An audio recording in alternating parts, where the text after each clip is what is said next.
Usap-usapan ngayon sa social media ang panibagong espekulasyon ng mga fans tungkol kina Paolo Avellino at Kim Chiu.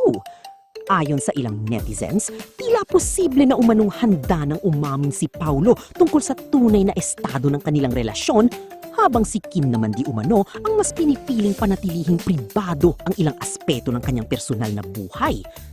Siyempre, wala pa ring opisyal na kumpirmasyon mula sa dalawa tungkol sa mga haka-hakang ito.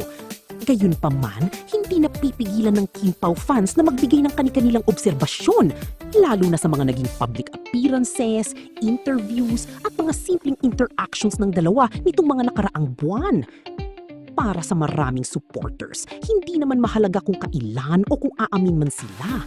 Ang mas mahalaga para sa kanila ay ang nakikitang respeto, suporta at magandang samahan ni Kim at Paolo sa isa't isa.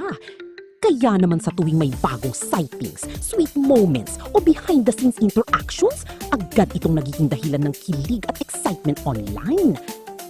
May ilan din fans na naniniwalang kung sakaling may tamang panahon para magsalita ang dalawa tungkol sa kanilang relasyon, sila mismo ang magpapasya kung kailan iyon. Hanggat wala pang opisyal na pahayag, nananatiling espekulasyon lamang ang lahat ng usapin. Sa ngayon, patuloy na inaabangan ng kanilang supporters ang mga susunod nilang proyekto, public appearances at mga bagong moments na siguradong nagbibigay na naman ng kilig sa Kim Pao fandom.